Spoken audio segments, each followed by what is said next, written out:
Best three players of all time? Yeah. Michael Jordan. Wow. Michael Jordan. Michael Jordan is like the end-all be-all. Like, he's the best player I've ever seen. I believe he's the best player I'll ever see.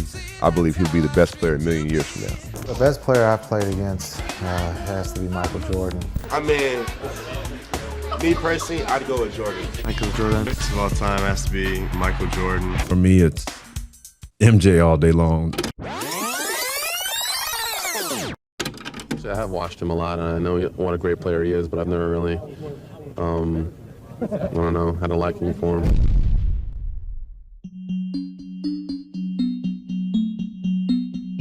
If you were to go around and ask everyone on planet Earth who they believe is hands down the greatest basketball player of all time, the vast majority will more than likely say it's Michael Jordan. Now, you will hear a few other names sprinkled in there, but for the most part, MJ is the man. Whenever somebody mentions a different player other than Jordan, it's almost like breaking news or something. The next person who walks up to me and say, LeBron James, who is amazing, as good as Michael Jordan, or competes like Michael Jordan, I'm just gonna slap the hell out of you right on the spot. And how ironic is it that, of all people, perhaps the quietest one blatantly came out and said what others wouldn't dare. Now, don't get it twisted, Tim Duncan does have the ability to be a savage. Just ask one of the best trash talkers of all time, Kevin Garnett. Even he gives Duncan a ton of credit. Was there someone that you loved, you knew that the motherfucker could back it up, and he was gonna talk it to you? Believe it or not, y'all, Tim Duncan. Tim Duncan, shout out to Timmy. And just look at the way he tried to intimidate Richard Jefferson with a little push, and I guess a death stare of some sort. So you might not want to mess with Timmy. As you all know, Duncan was selected #1 overall in the 1997 NBA draft, teaming up with David Robinson to form a dominant frontcourt. The Spurs were absolutely abysmal the previous season, but with their new addition, things were looking bright. And just in their third game into the season, we got to see how they would do against the reigning champ, Chicago Bulls. It was November 3rd, 1997, in the United Center. A rookie Tim Duncan was obviously excited to play Jordan and the Bulls, but that doesn't mean he was a fan. Before the game, during shoot-around, he had the guts to openly say this. I've watched him a lot, and I know what a great player he is, but I've never really, I don't know, had a liking for him. Certainly a bold move, especially right before you're about to face the man. So the question is, did Jordan ever find out what Duncan said before tip-off? Well, it definitely seemed like it. Then again, it didn't really matter. He was always out to destroy anyway. Challenging Michael Jordan from 20 feet out. And now Robinson is at the other end of the floor as MJ hits that. Play hard, scored a little bit for him last year. Michael got him in the air and puts it in. MJ steps out. Now takes the long range deuce and hits from the right side. The turnovers, three-pointers. They were a little slow getting that ball to Michael that time. And Michael's right now making cuts off. Yeah. We're going to miss Craig Elo, huh? 48-46. It's a two-point game, and it can be tied right there. Hey. San Antonio needs a timeout.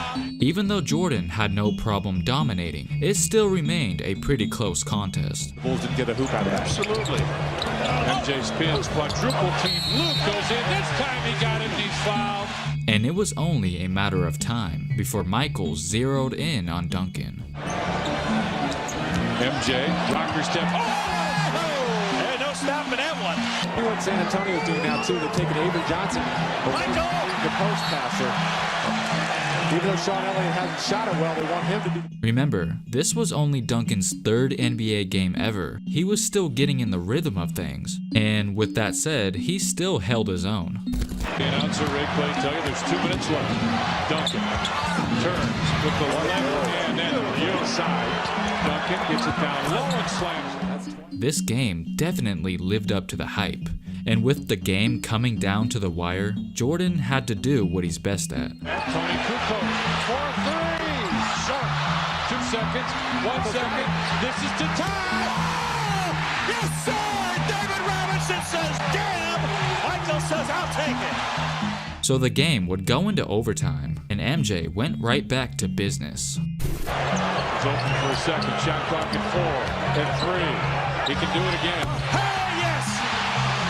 And once again displayed his clutchness, just like he did at the end of regulation. MJ one-on-one with Elliott, fades, fires, hits again! And the Spurs want a timeout. So they would head into a second overtime, and this is where he would put the game away for good. In the shot clock. Game clock at 36.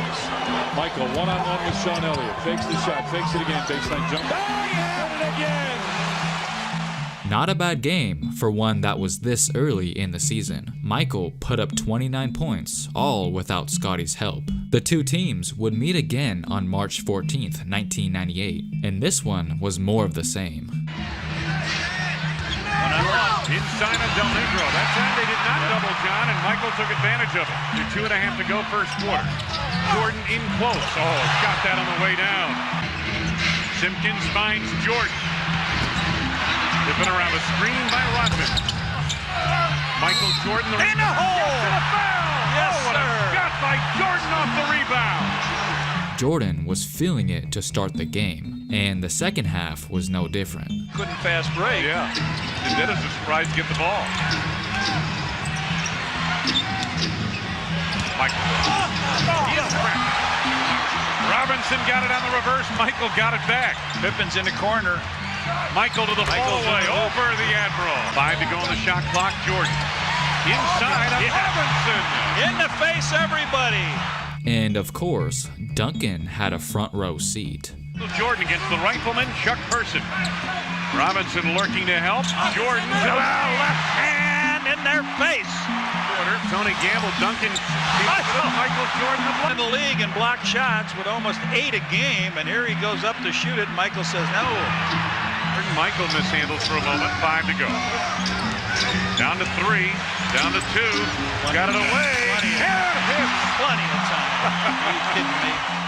Jordan and the Bulls got the victory again, in a much more convincing fashion this time, and MJ ended the night with 30 points. Duncan and the Spurs would still go on to have an incredible season. Their win total greatly improved with the addition of Tim, claiming a spot in the playoffs, and eventually making it to the second round. But they would ultimately lose to the Jazz in 5 games, while the Bulls went on to capture their 6th title. During the 1998 offseason, Michael Jordan made an appearance at one of his camps, and someone asked him who he thought was the most talented player in the NBA, and this was his response. Most talented player in the NBA? Most talented? We got a lot of talented players. You can go with Duncan. Duncan is probably, don't sleep on Tim Duncan. I would think he's probably the most fundamental all around big man. This was very high praise for a player just coming off of his rookie season. So maybe Michael was never aware of Duncan's jab he said a few months earlier. Otherwise, he wouldn't have showed love to him like that. And how did Duncan repay him? Well, during that same summer in 1998, Duncan made an appearance on the Dan Patrick Show and was once again asked about his opinion on Jordan. And just like before, he did not hold back. Quote, "I've never been a fan of his. I'm just somebody that isn't all that impressed by him." He went on to say that everyone just hyped him up too much and that he was sick of all the attention surrounding him. Man, so what exactly made Duncan go in on Jordan even more after the season? Remember, Duncan seemed to be a little more polite when he made those first comments. Could it be because he knew that MJ was in the building before that game? So he just didn't want to piss him off that much? And maybe the reason he felt that he can go at Jordan even harder on the Dan Patrick Show is because he knew that Jordan was on the way out of the league?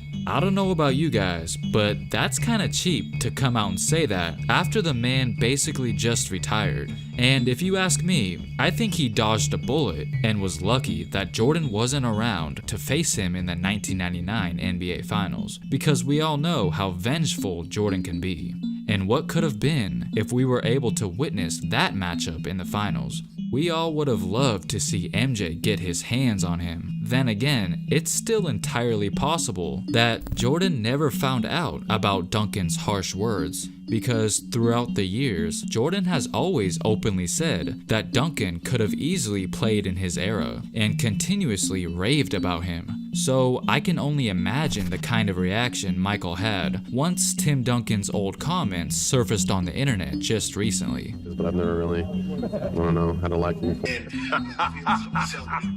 And to this day, if that's true, that Jordan only recently found out, then I believe Tim Duncan is pretty much the only one remaining that Jordan never got sweet revenge on. Alright guys, I hope you enjoyed the video. Comment down below why you think Duncan never really liked the GOAT. Also, make sure to smash that like button, and don't forget to subscribe. Thanks for watching.